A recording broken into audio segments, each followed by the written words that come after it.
السلام علیکم۔ آج میں آپ کو سنانے جا رہی ہوں ایک بے حد خوفناک کہانی، خونی سرائے کا پہلا حصہ۔ ڈاکٹر پال اس رات بہت دیر سے سویا تھا۔ سارا دن اس کے مطب میں مریضوں کا تانتا بدھا رہا اور اسے دم لینے کی بھی مہلت نہ ملی، لیکن اب رات 4:30 بجے اس کی آنکھ کھل گئی۔ اس نے سنا کہ مکان کے مین گیٹ کی گھنٹی زور زور سے چیخ رہی ہے۔ صبح ہونے میں ابھی دیر تھی اور چاروں طرف گہرا سناٹا چھایا ہوا تھا۔ اس سناٹے میں گھنٹی بجنے کی مسلسل آواز سن کر ڈاکٹر پال کو یوں محسوس ہوتا تھا جیسے اس کے دماغ پر ہتھوڑے سے چوٹیں لگائی جا رہی ہیں۔ گرم گرم بستر سے اٹھنا اس وقت اس کے لیے سخت تکلیف دہ تھا۔ وہ بے اختیار اپنے ملازم کو کوسنے لگا جو ایک روز پہلے بہانہ کر کے اپنے گاؤں چلا گیا تھا۔ خدا معلوم کون بدبخت میری نیند حرام کرنے آ پہنچا ہے، جہنم میں جائے، اس نے بڑبڑا کر کہا اور لحاف اپنے اوپر لپیٹ کر سونے کی کوشش کرنے لگا، مگر اب گھنٹی بجانے والا دروازے کو اس انداز میں پیٹنے لگا کہ پورے مکان میں بھوچال سا آ گیا۔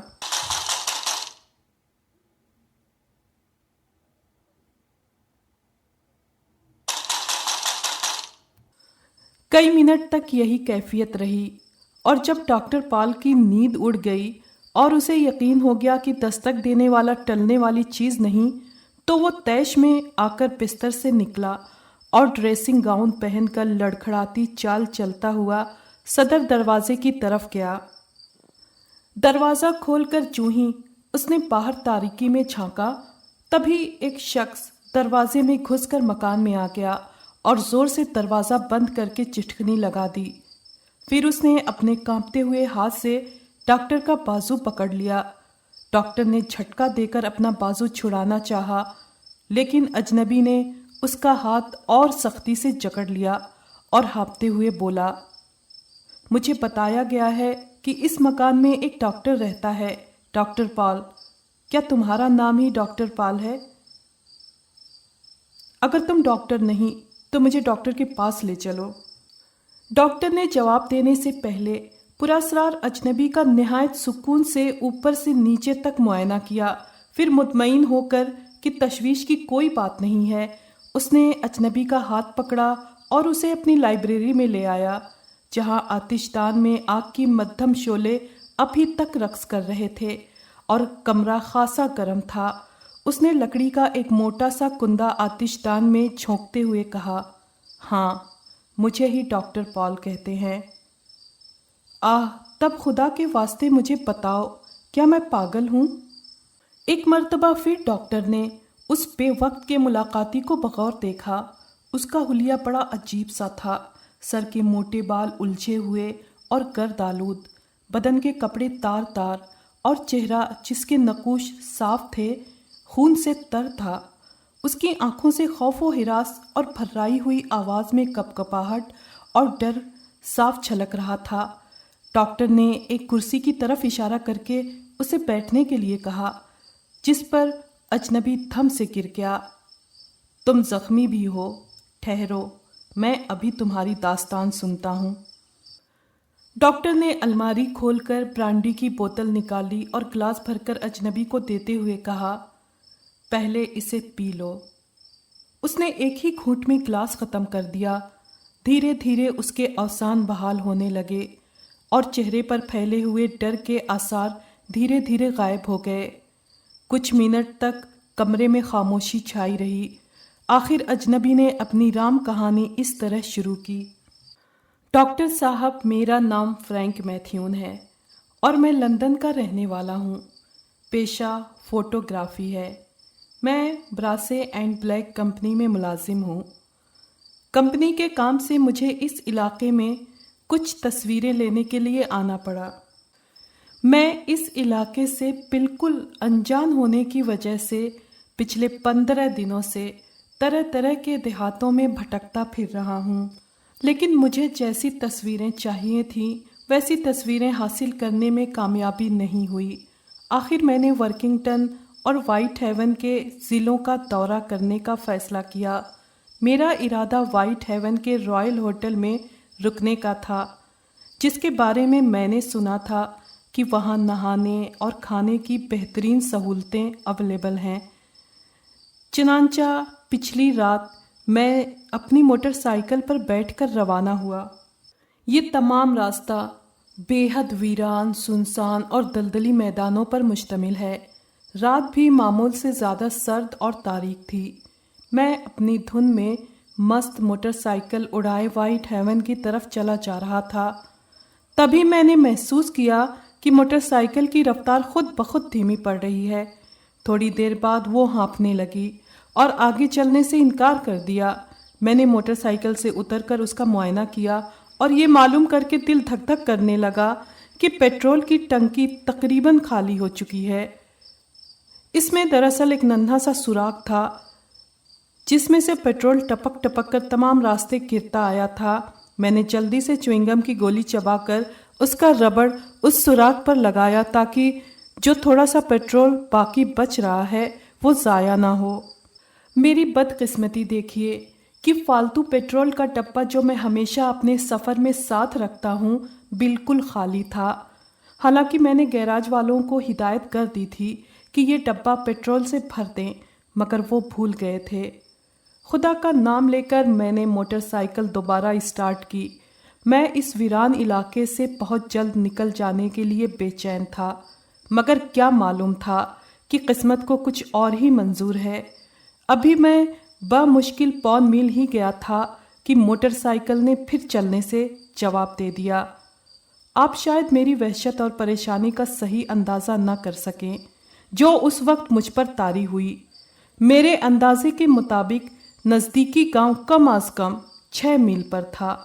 میں نے جیبی گھڑی نکال کر وقت دیکھا۔ چمکتی ہوئی سوئیوں نے بتایا کہ رات کے پورے 10 بجے ہیں۔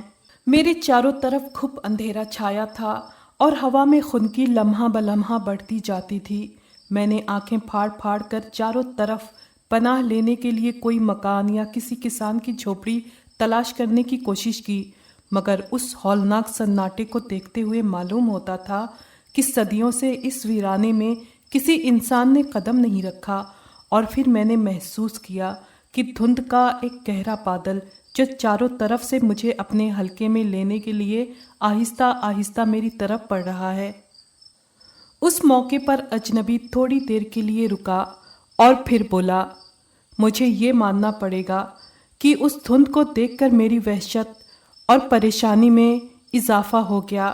میں نہیں جانتا تھا کہ اب کیا کروں اور کدھر جاؤں۔ ایک ہولناک سناٹا میرے چاروں طرف طاری تھا، جیسے میں صدیوں پرانے کسی قبرستان میں کھڑا ہوں۔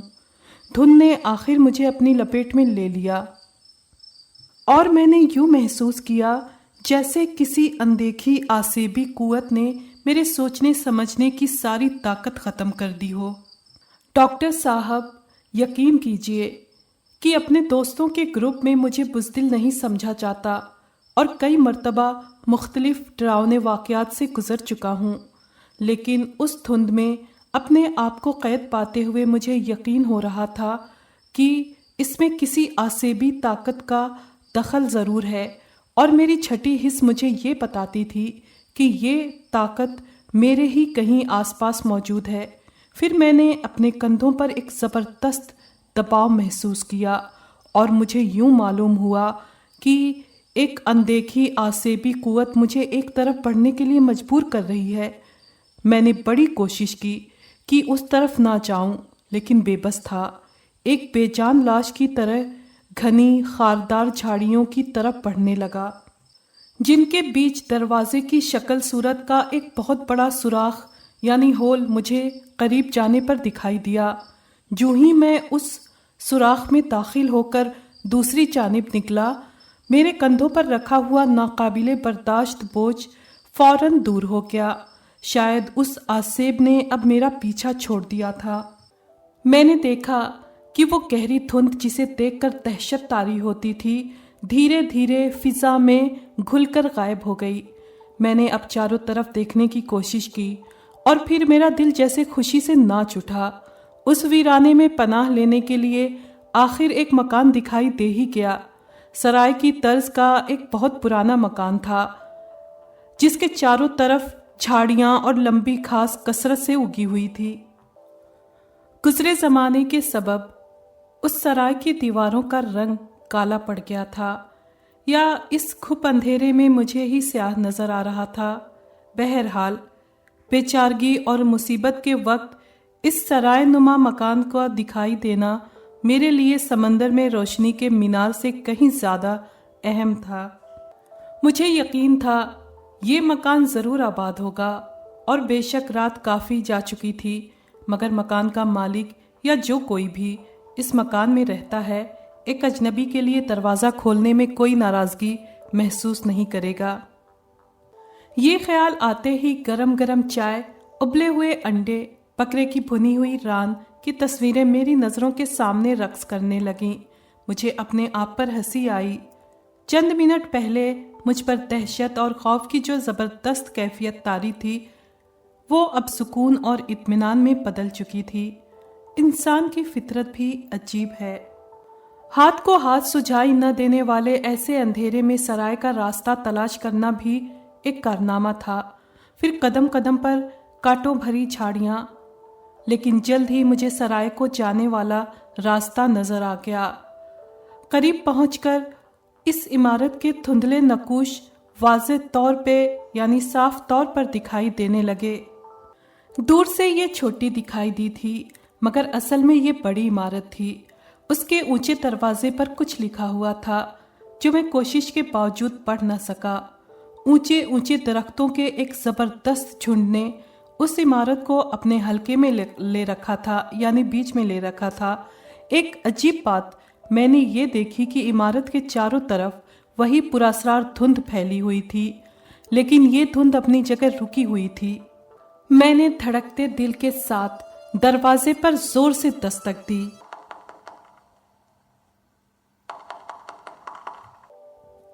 اور ایک لمحے تک انتظار کیا کہ شاید دروازہ کھلے، مگر اندر سے کوئی جواب نہ آیا۔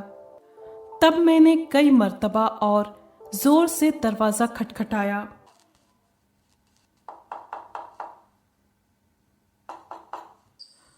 اندھیرے میں اتنی دیر تک چلتے رہنے کی وجہ سے میری آنکھیں آس پاس کی چیزیں آسانی سے دیکھ پا رہی تھیں، اور میں حیران تھا کہ عالیشان عمارت کا مالک یا تو نہایت بے پرواہ قسم کا آدمی ہے، یا اسے اپنی تنہائی سے ہی نکلنے کا موقع نہیں ملتا کہ اس کی حالت درست کرنے پر توجہ دے۔ تبھی میری نگاہ عمارت کی پیشانی پر لگے ہوئے ایک بڑے سے سفید پتھر پر پڑی جس پر کچھ لکھا ہوا تھا۔ پہلے میرا خیال تھا کہ شاید اس پتھر پر سرائے کا نام لکھا ہوا ہے، لیکن غور سے دیکھنے پر پتہ چلا کہ اس پر عجیب الفاظ لکھے ہیں، یہاں آپ کا سفر ختم ہوتا ہے۔ میں سوچتا رہا آخر ان الفاظ کا مطلب کیا ہے، مگر سوائے اس کے اور کچھ سمجھ نہ آیا کہ پہلے پہل جس شخص نے یہ سرائے بنوائی وہ کوئی بڑا خوش مزاج اور زندہ دل قسم کا آدمی ہوگا۔ ابھی میں اسی پر غور کر رہا تھا کہ تبھی میرے کانوں میں ایسی آواز آئی جیسے مکان کے اندر کوئی چیز حرکت کر رہی ہے۔ پھر دائیں ہاتھ کی اونچی کھڑکی کے درازوں میں سے روشنی کی ہلکی ہلکی کرنیں دکھائی دیں، اور فوراً یہ روشنی غائب ہو گئی۔ شاید کوئی شخص دروازہ کھولنے آ رہا تھا، لیکن یہ سوچ کر کہ دستک دینے والا واپس چلا گیا، وہ بتی بجھا کر اپنے بستر پر لیٹ گیا ہوگا۔ یہ خیال آتے ہی میں دروازے کو پیٹنے ہی والا تھا کہ مکان کے اندر پھر کسی کے ہولے ہولے چلنے پھرنے کی ہلکی آواز کانوں میں آئی۔ یہ آواز پیروں میں پہننے والے بھاری سلیپرز کے فرش پر گھسیٹنے کی آواز سے ملتی جلتی تھی۔ آہستہ آہستہ یہ آہٹ مکان کے اندرونی حصے سے دروازے کی طرف آئی، ایک لمحے کے لیے رکی، اور پھر میں نے دروازے کے لوہے کی زنجیر کی دل خشک کرنے والی کھڑکھڑاہٹ سنی۔ لکڑی کا بنا ہوا مضبوط اور اونچا دروازہ آہستہ آہستہ کھلنے لگا۔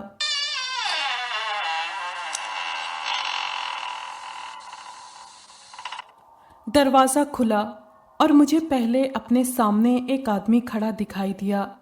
اسے دیکھتے ہی میرے بدن میں خوف کی ایک جھرجھری سی دوڑ گئی۔ مجھے یوں محسوس ہوا جیسے میری ریڑھ کی ہڈی پر کسی نے برفانی انگلی رکھ دی ہے۔ یہ ایک چھوٹے قد کا اور چھوٹے شانوں والا مضبوط جسم کا آدمی تھا، جس کا گول چہرہ دودھ کی طرح سفید اور روشن تھا۔ گنجی کھوپڑی اندھیرے میں چاندی کی طرح چمک رہی تھی۔ گردن سے لے کر گھٹنے تک اس کے سیاہ رنگ کے موٹے کپڑے کا چوغا پہن رکھا تھا، مگر ان تمام عجیب باتوں کے علاوہ جس چیز نے میرے جسم پر لرزہ طاری کر دیا تھا وہ یہ تھی کہ اس شخص کے چہرے پر نہ بھویں تھیں اور نہ ہی آنکھیں۔ فرینک میتھیون کہانی سناتے سناتے رک گیا اور خوف سے کانپنے لگا۔ ڈاکٹر پال نے جھک کر کہا، آگے سناؤ، پھر کیا ہوا؟ اس عجیب و غریب شخص کے پیچھے میں نے ایک نوجوان اور بے حد خوبصورت عورت کو دیکھا جو پرانے طرز کا شمعدان ہاتھ میں لیے کھڑی تھی۔ مرد جتنا بدصورت تھا، عورت اتنی ہی حسین اور دلکش تھی۔ اس کا جسم سڈول تھا، سیاہ آنکھیں جن میں سمندروں کی سی گہرائی تھی بے پناہ چمکیلی تھیں۔ کالے کپڑے میں اس کا چہرہ 14ویں کے چاند کی طرح دمکتا تھا۔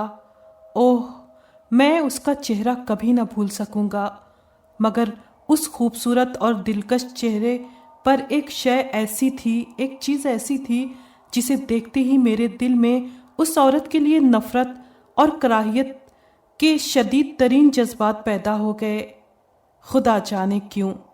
اور وہ چیز تھی اس کے ہونٹ۔ موم بتی کی مدھم روشنی میں اس کے پتلے پتلے ہونٹ کبوتر کے خون کی مانند سرخ تھے، جیسے وہ تھوڑی دیر پہلے کسی کا خون پی کر آئی ہو۔ میں نے محسوس کیا کہ مجھے دیکھتے ہی عورت کا چہرہ پہلے سے زیادہ روشن ہو گیا۔ اس کی آنکھیں تارے کی طرح چمکنے لگیں۔ وہ مجھے ٹکٹکی باندھ کر دیکھنے لگی۔ اس کی نظروں کی تاب نہ لا کر میں نے فوراً اپنی نظریں پھیر لیں۔ ان دونوں کا جائزہ لینے میں 1 منٹ سے زیادہ نہیں لگا۔ میں نے رک رک کر اپنا حال سنایا اور صرف 1 رات کے لیے مکان میں پناہ لینے کی درخواست کی۔ جتنی دیر میں بولتا رہا وہ دونوں بے حس و حرکت کھڑے میری بات سنتے رہے، اور جب میں چپ ہوا تو 1 لمحہ انتظار کے بعد بغیر آنکھوں والے مرد پراسرار نے اپنی لمبی لمبی سفید انگلیاں آگے بڑھائیں اور میرے چہرے کو ٹٹولنے لگا۔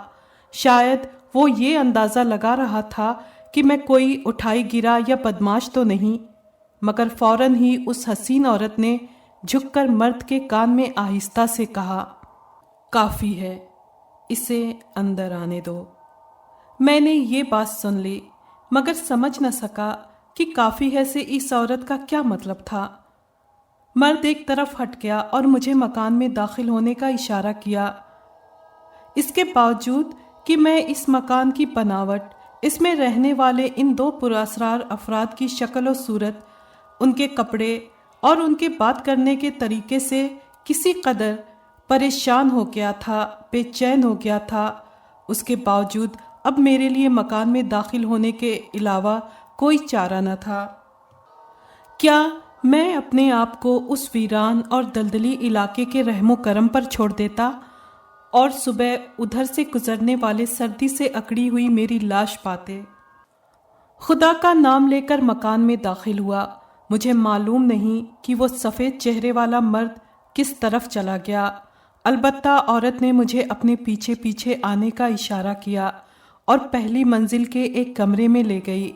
میں نے دیکھا کہ چلتے ہوئے اس کے پیروں سے ہلکی سی بھی آہٹ پیدا نہ ہوتی تھی۔ شروع میں یہ کہنا بھول گیا کہ یہ عمارت 2 منزلہ تھی اور اس میں بے شمار بڑے کمرے تھے۔ وہ مجھے جس کمرے میں لے گئی شاید وہ خوابگاہ کے یعنی بیڈ روم کے طور پر استعمال ہوتا تھا، کیونکہ میں نے ایک ہی نظر میں دیکھ لیا کہ کمرے کے ایک کونے میں نہایت آرام دہ بستر موجود ہے اور وہ مسہری جس پر بستر بچھا تھا زمین سے کئی فٹ اونچی اور اتنی بڑی تھی کہ اس پر بیک وقت مطلب ایک ہی وقت میں 4-5 افراد آسانی سے سو سکتے تھے۔ عورت کمرے میں داخل نہیں ہوئی بلکہ دروازے ہی میں رک گئی۔ اس کے لبوں پر ایک عجیب پراسرار مسکراہٹ نمودار ہوئی۔ اس نے گردن کے اشارے سے رخصتی سلام کیا اور واپس مڑنے ہی والی تھی کہ میں نے جلدی سے نہایت بے بس انداز میں ریکویسٹ کی کہ کیا کھانے کے لیے کچھ مل سکتا ہے، لیکن یہ ریکویسٹ بیکار ثابت ہوئی کیونکہ عورت نے نہیں میں گردن ہلا دی اور بجائے افسوس ظاہر کرنے کے اس کے لال لال ہونٹوں پر اور مسکراہٹ پھیل گئی، یہاں تک کہ مجھے اس کے سفید چمکیلے دانت دکھائی دیے جو غیر معمولی طور پر لمبے اور نکیلے تھے۔ پھر اس نے دروازہ بند کیا اور چلی گئی۔ اب میں کمرے میں اکیلا تھا۔ میں نے کمرے میں چاروں طرف گھومتی ہوئی نظر ڈالی۔ یہ ایک لمبا چوڑا کمرہ تھا۔ ایک کونے میں ہاتھ منہ دھونے کی ایک چھوٹی سی میز لگی ہوئی تھی جس کے پاس ہی کچھ تولیے لٹک رہے تھے۔ دیوار کے ساتھ ساتھ پرانی طرز کی کئی بڑی بڑی کرسیاں بھی ایک قطار میں رکھی تھیں اور اس کے مقابل کی دیوار کے ساتھ شاہ بلوط یعنی اوک ٹری کی لکڑی کی بنی ہوئی ایک بے حد مضبوط اور بھاری الماری کھڑی تھی۔ مسہری کے ذکر میں پہلے سے ہی کر چکا ہوں۔ کمرے کے مغربی دیوار کے کونے میں ایک ہی کھڑکی تھی جو مجھے بند دکھائی دی اور اسی طرف وہ دروازہ تھا جس سے میں کمرے میں داخل ہوا تھا۔ بیڈ کے پاس کونے میں تانبے کا بنا ہوا ایک نہایت وزنی اور کئی فٹ اونچا لیمپ بھی پڑا تھا جس پر دھول کی موٹی تہ جمی ہوئی تھی۔ زرد روشنی میں کمرے کی یہ ساری چیزیں مجھے ایک خواب کی طرح دکھائی دے رہی تھیں۔ مشرقی دیوار کے ساتھ کوئی چیز نہ تھی، البتہ ایک چھوٹا سا دروازہ ضرور دکھائی دیا جس پر تالا لگا تھا۔ میں نے ایک سوراخ میں سے جھانک کر دیکھنے کی کوشش کی مگر کچھ دکھائی نہ دیا کہ اس کمرے میں کیا ہے کیونکہ وہاں بڑا اندھیرا تھا۔ زیادہ تھکن کی وجہ سے میرا سارا جسم ٹوٹ رہا تھا اور میرے کپڑے دھول میں اٹ گئے تھے۔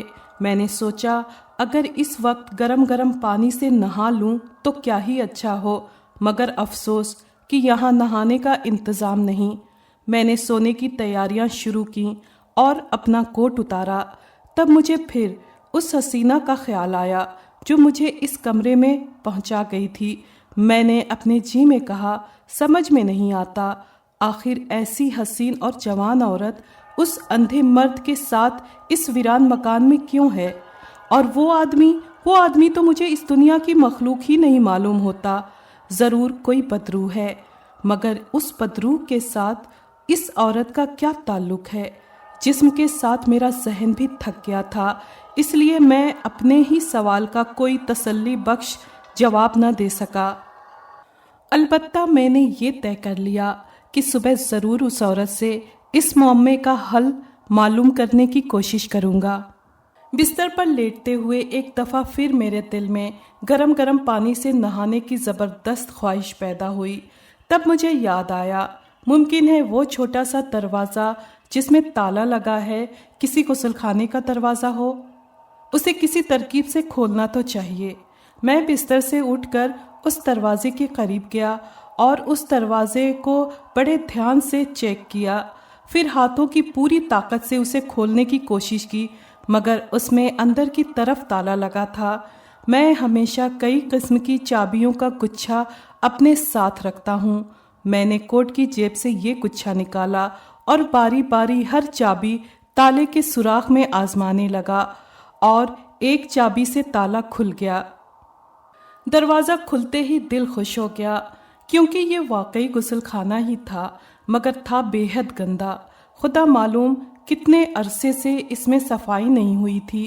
چونکہ کمرے میں جلتے ہوئے لیمپ کی مدھم روشنی غسل خانے تک پہنچنے کے قابل نہ تھی، اس لیے میں نے یہاں موم بتی تلاش کرنی چاہی، مگر آپ کو معلوم ہے کہ انسان کو وقت پر وہی چیز نہیں ملتی جس کی اسے ضرورت ہوتی ہے۔ میں نے سوچا لعنت بھیجو، اگر روشنی نہ سہی تو کیا غضب ہو جائے گا؟ کیا غسل اندھیرے میں نہیں کیا جا سکتا؟ یہ سوچ کر میں نے ٹنکی میں لگی ہوئی ٹوٹی کھول دی۔ نہایت مدھم روشنی میں نے دیکھا کہ ٹوٹی میں سے پانی کی پتلی سی دھار نکل کر غسل کرنے کے بڑے ٹب میں گری، مگر آہ کیسا پانی! گدلا اور کالے رنگ کا، جس میں سے زنگ کی بو آ رہی تھی، اور پھر پانی کی ٹنکی اور لوہے کے پائپوں میں سے خرخر کی عجیب آواز نکلنے لگی۔ اب میں نے نہانے کے ٹب پر نظر ڈالی۔ یہ بھی پرانے طرز کا تھا اور ایسا معلوم ہوتا تھا جیسے صدیوں سے اسے کسی نے استعمال نہیں کیا۔ پہلے تو میں نے سوچا نہانے کا پلان کینسل کر دینا چاہیے، مگر کپڑے اتار چکا تھا، اس لیے طے کیا کہ کم از کم ہاتھ پیر ہی صاف کر لوں جو بے حد گندے ہو رہے تھے۔ بس میں نے پتلون اور جرابیں بھی اتار ڈالیں اور اپنے بستر پر رکھ کر واپس غسل خانے میں آیا۔ میرے دل سے اب اس مکان کی ویرانی اور بدروحوں کا سارا ڈر دور ہو چکا تھا۔ میں خوشی سے سیٹی بجاتا ہوا پانی کے ٹب میں بیٹھ گیا۔ میرے سر پر پانی کی پتلی سی دھار پڑنے لگی، مگر تبھی میرا سانس جہاں تھا وہیں رک گیا۔ خدا کی پناہ، یہ کیا چیز تھی جو میرے بدن پر چپک رہی تھی؟ میں نے غور سے ٹب میں دیکھا اور پھر جیسے میری روح کھینچ کر حلق میں آ گئی ہو، کیا دیکھتا ہوں کہ ٹب کے نیچے اور چاروں طرف کناروں پر تازہ تازہ خون کی گہری تہ جمی ہوئی تھی۔ یہ کہانی خونی سرائے ابھی جاری ہے۔ اس کے آگے کیا ہوا، یہ جاننے کے لیے سنیے اس کہانی کا دوسرا اور آخری حصہ ہمارے اگلے ویڈیو میں۔